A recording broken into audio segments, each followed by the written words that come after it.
साथियों नमस्कार। पटना बिहार से मैं अमिताभ कुमार दास, आईपीएस 94 बैच, और आप देख रहे हैं मेरा अपना यूट्यूब चैनल दास बोले बिंदास। साथियों, खबर आ रही है कि शहीद कैप्टन अंशुमान सिंह की माता और शहीद की पत्नी के बीच घमासान छिड़ गई है। ये दुर्भाग्य की बात है। इस वीडियो को आखिर तक दिल थाम कर देखिए। साथियों, सबसे पहले कैप्टन अंशुमान सिंह के बारे में आपको बताता हूँ। ये अंशुमान सिंह उत्तर प्रदेश के गाजीपुर के रहने वाले थे। इन्होंने मेडिकल की पढ़ाई की, डॉक्टर बने और उसके बाद भारतीय सेना में भर्ती हो गए और इन्हें 26 पंजाब रेजिमेंट में तैनात किया गया। 2-3 साल पहले कैप्टन अंशुमान सिंह को कश्मीर के सियाचिन में ड्यूटी पर जाना पड़ा। ये जो सियाचिन है, मैं आपको बता दूं, दुनिया की सबसे ऊंची रणभूमि माना जाता है। हाईएस्ट बैटलफील्ड है दुनिया में, मतलब उससे ज्यादा ऊंची मैदान जंग और कोई है नहीं। और कुछ लोग इसको तीसरा ध्रुव भी कहते हैं, थर्ड पोल। जैसे एक उत्तरी ध्रुव है, एक दक्षिणी ध्रुव है, उसी तरह सियाचिन तीसरा ध्रुव है। और सियाचिन में हड्डी गलाने वाली ठंड पड़ती है। वहां का जो तापमान रहता है वो शून्य से भी कई डिग्री नीचे गिर जाता है, माइनस में चला जाता है। और वहाँ ऐसी ठंड पड़ती है, वहाँ के मौसम इतने खराब होते हैं, इतना बर्फीला तूफान आता है जिसकी हम और आप कल्पना नहीं कर सकते हैं। इसलिए सियाचिन में ड्यूटी करना अपने आप में बहुत बहादुरी का काम है। उसी सियाचिन में पिछले साल यानी 2023 को, जहाँ पर ये कैप्टन अंशुमान सिंह का 26 पंजाब रेजिमेंट तैनात था, वहाँ आग लग गई। और साथियों, ये जो पहाड़ वहाड़ होते हैं, वहाँ सेना के फाइबर के बने हट रहते हैं। मैंने भी कश्मीर में ट्रेनिंग के समय वैसे वैसे फाइबर के हट देखे थे और मैं उसमें ठहरा भी था। ये फाइबर के हट होते हैं बने हुए, जिनको एक जगह से दूसरे जगह पर ले जाया जा सकता है। और उसके अंदर छोटा सा बाथरूम रहता है, 1-2 बेड रहता है, सब कुछ की व्यवस्था रहती है। तो उसी फाइबर हट में आग लग गई और वो आग फैलने लगी। कैप्टन अंशुमान सिंह ने सबसे पहले बहादुरी से अपने 3-4 साथियों को आग से निकाला। उसके बाद वे डॉक्टर थे तो उनको अपने डॉक्टर की भी ड्यूटी याद आई और वो अपने मेडिकल रूम में, जिसमें आग लग चुकी थी, दौड़ते हुए घुस गए और वे दवाओं को लेकर बाहर निकलना चाहते थे।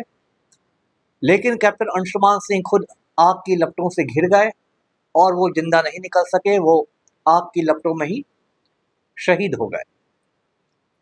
इसके बाद भारत सरकार ने उनकी अदम्य वीरता को देखते हुए, साहस को देखते हुए, उन्हें मरणोपरांत यानी मरने के बाद कीर्ति चक्र से अलंकृत किया। अब जरा इसको भी विस्तार से समझ लीजिए। हमारे देश में 2 तरह के वीरता पदक दिए जाते हैं, एक युद्ध काल में वीरता के लिए और एक शांति काल में वीरता के लिए। तो युद्ध काल में वीरता के लिए 3 पदक दिए जाते हैं, जिनके नाम है परमवीर चक्र, महावीर चक्र और वीर चक्र। और शांति काल में वीरता के लिए 3 पदक दिए जाते हैं, जिनके नाम है अशोक चक्र, कीर्ति चक्र और शौर्य चक्र। ये जो अशोक चक्र हैं, ये किसी नागरिक को भी मिल सकते हैं, मतलब ये कोई सेना का व्यक्ति नहीं हो उसको भी मिल सकते हैं, किसी पुलिस वाले को भी मिल सकते हैं। मैं आपको याद दिला दूं कि 1991 में जो धनबाद के एसपी हुआ करते थे श्री रणधीर वर्मा, वो बैंक लुटेरों से लड़ते हुए शहीद हो गए थे और उनको मरणोपरांत अशोक चक्र से अलंकृत किया गया था।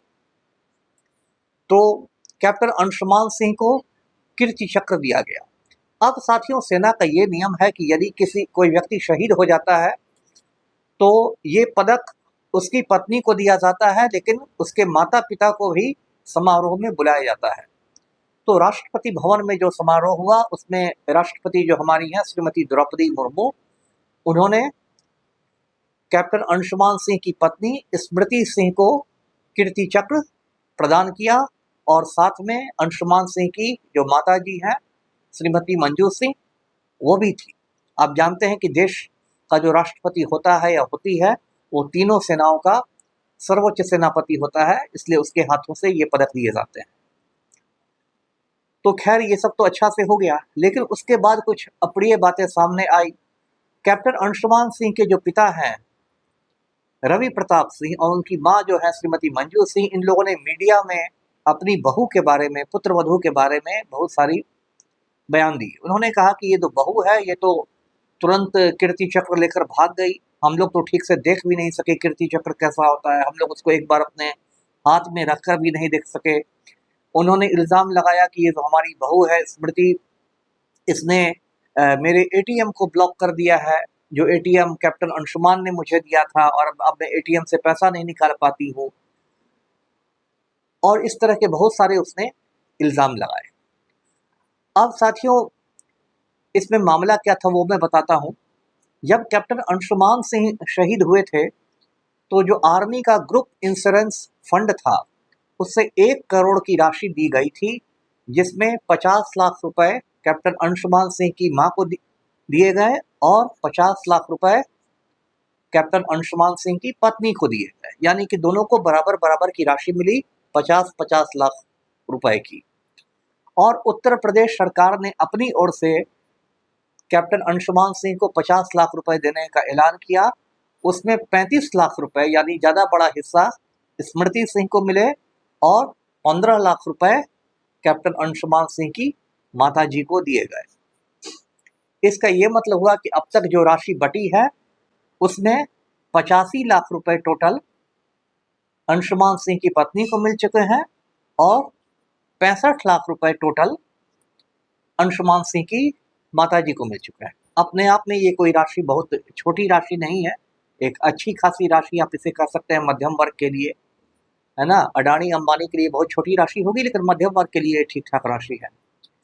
और अभी स्मृति सिंह को पेंशन मिलना भी शुरू हो गया है।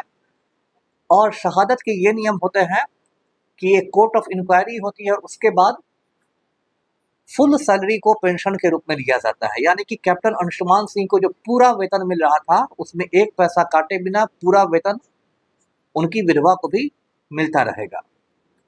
पहले ऐसा होता था कि यदि शहीद की विधवा दूसरी शादी कर लेती थी तो उसका पेंशन बंद हो जाता था, लेकिन अब वो नियम बदल दिया गया, अब दूसरी शादी कर भी लेगी तो पेंशन चालू रहेगा। और ये जितने भी नियम है उसको NOK के नियम कहते हैं। NOK का मतलब हुआ नेक्स्ट ऑफ किन, यानी कि सबसे करीबी परिजन। तो सेना में होता है जब कोई अविवाहित अधिकारी भर्ती होता है तो उसकी माँ को, उसकी मदर को उसका NOK माना जाता है, और जब वो शादी कर लेता है तो उसकी पत्नी को NOK माना जाता है।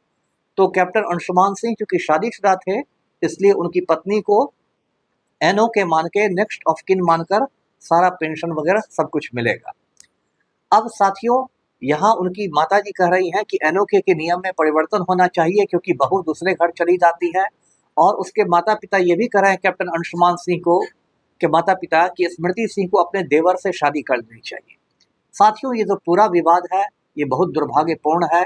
ऐसे तो सास बहू का झगड़ा हर घर की कहानी है, लेकिन एक शहीद के घर में जब ये झगड़ा होता है तो पूरे देश को मतलब दुख पहुंचता है। और इसलिए मैं इस चैनल के माध्यम से यही कह रहा हूँ दोनों पक्ष को, स्मृति सिंह को भी और मंजू सिंह को भी, कि एक ने अपना पति खोया है, एक ने अपना बेटा खोया है, दोनों साथ बैठकर इसका कोई रास्ता निकाले और कम से कम मीडिया में बयानबाजी से बचे। क्योंकि मीडिया में, मैं तो आत्मा परमात्मा में विश्वास नहीं करता, नास्तिक व्यक्ति हूँ, लेकिन कुछ लोग कहते हैं कि आत्मा अमर होती है, तो कैप्टन अंशुमान सिंह की आत्मा यदि होगी तो उस आत्मा को भी ठेस पहुंचेगी। आज का वीडियो यहीं तक। वीडियो को लाइक कीजिए, शेयर कीजिए और चैनल को सब्सक्राइब कीजिए। धन्यवाद। जय हिंद।